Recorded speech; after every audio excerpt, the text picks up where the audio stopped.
వీక్షకులందరికీ శుభోదయం.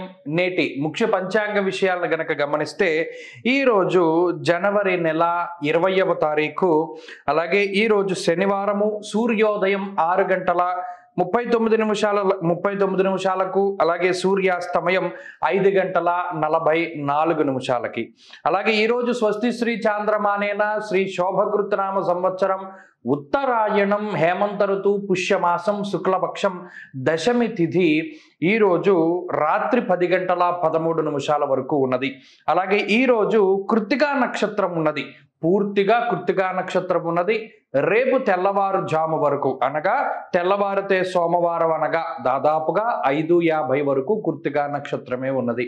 ఇది చాలా విశేషమైనటువంటి రోజు. ఈ రోజు దశమి శనివారం కలిపి వచ్చినటువంటి రోజు.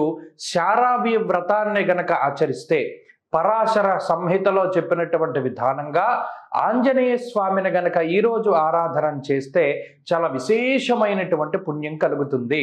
మరి ఏం చేయాలయ్యా అంటే, ఈరోజు సూర్యోదయాత్తు దుర్ముహూర్తం ఉంటుంది. ఎప్పుడుంది? 6 గంటల 39 నిమిషాల లగాయితూ 8 గంటల 7 నిమిషాల వరకు దుర్ముహూర్తం ఉంటుంది. అందువల్ల ఏం చేయాలి? సూర్యోదయానికంటే ముందుగానే నిద్ర లేవాలి. ఉదాహరణకి 6:39కి సూర్యోదయం అయితే 5:39 నిమిషాలకే లేవాలి. లేచి స్నాన సంధ్యావందనాది కార్యక్రమాలన్నీ కూడా ముగించుకొని అప్పుడు వెంటనే ఉదయం 6:39 లగాయితూ శనిహోర ప్రారంభమవుతుంది.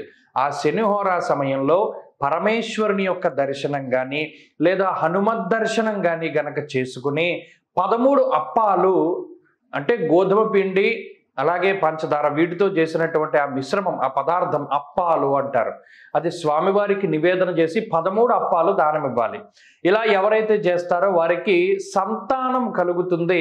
ముఖ్యంగా పుత్ర సంతాన కాంక్ష ఉంటే అది కూడా నెరవేరుతుంది అని చెప్పి శాస్త్రంలో చెప్పారు. అలాగే ఎవరైతే నరదృష్టి, పిశాచ బాధ ఇటువంటి వాటితో బాధపడుతూ ఉన్నారో వారు ఈరోజు విశేషించి ఆంజనేయ స్వామి వారి అర్చనాది కార్యక్రమాలు జరిపించుకుని ఆ సింధూరాన్ని గనక ధారణ చేస్తే అటువంటి బాధలన్నీ కూడా తొలగిపోతాయి అనేటువంటిది శాస్త్రవచనం. దానితో పాటుగా ఈరోజు కృత్తికా నక్షత్రం ఉన్నది. మాసంలో ఒకేసారి కృత్తికా నక్షత్రం వస్తుంది. ఆ కృత్తికా నక్షత్రం ఉన్నటువంటి రోజున సర్పసూక్త విధానంతో సుబ్రహ్మణ్యేశ్వర స్వామి వారికి గనక అభిషేకం చేయించుకోగలిగితే చాలా విశేషమైనటువంటి ఫలితం ఉంటుంది. సర్పదోషము, కాల సర్పదోషము, వివాహం జరగకపోయినా, సంతానం కలగకపోయినా, ఇలా ఏ రకాలైనటువంటి సర్పశాపాలు ఉన్నా సరే ఈ కృత్తిక నక్షత్రం ఉన్నటువంటి రోజున సుబ్రహ్మణ్యేశ్వర స్వామికి సర్పసూక్తంతో అభిషేకం చేస్తే సమస్త దోషాలు కూడా తొలగిపోతాయి. అంతటి విశేషమైనటువంటి రోజు ఈ రోజు. అలాగే శుభం, తైతుల, గరజి అనేటువంటి యోగ కరణాలు ఉన్నాయి. అమృత కాలం ఉన్నది. సూర్యోదయాత్తు పూర్వమే ఉన్నది. సూర్యోదయంతో అయిపోతుంది. అందుకనే శనివారం నాడు చాలా విశేషించి బ్రాహ్మీ ముహూర్తంలో నిద్ర లేవాలి. 4 గంటలకి గనక నిద్ర లేస్తే విశేషమైనటువంటి ప్రజ్ఞాపాఠవాలు కూడా కలుగుతాయి. ఎందుకంటే అమృతకాలం ఉంటుంది 4 గంటలకి. అందుకనే బ్రాహ్మీ ముహూర్తంలో నిద్ర లేవాలి అన్నారు. వర్జ్యం మాత్రం సాయంత్రం ఉన్నది.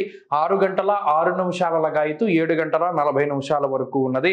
అలాగే ఈరోజు ప్రత్యేకించి నేను చెప్పినటువంటి నియమాలను ఆచరిస్తే మంచి జరుగుతుంది. ఈరోజు వారాధిపతి అయినటువంటి శనేశ్వరుడు కుంభరాశిలో సంచారం చేస్తున్నారు కాబట్టి ఆయన అనుకూలించేటువంటి రాశులు మేషరాశి కానీ, కన్య కానీ లేదా ధను రాశి వారికి కానీ ఈరోజు చాలా చక్కగా అనుకూలంగా ఉంటుంది. చంద్రబలం ఉన్నటువంటి రాశుల్ని గమనిస్తే వృషభ రాశి, కర్కాటక రాశి, సింహరాశి, అలాగే వృశ్చిక రాశి, ధను రాశి, మీనరాశి, ఈ రాశి వారికి కూడా ఈరోజు చాలా సాధారణమైనటువంటి ఫలితాలు గోచరిస్తున్నాయి. అలాగే ఈరోజు ఎవరైనా నవజాత శిశువులు జన్మిస్తే శాంతి చేయించుకోవాలి. అలాగే ఈరోజు తూర్పు దిక్కు ప్రయాణం పనికిరాదు. ఎవరైనా తూర్పుకి ప్రయాణం చేయవలసి వస్తే ఉత్తరానికి వెళ్ళి తూర్పుకి వెళ్ళడం చెప్పదగినటువంటి సూచన.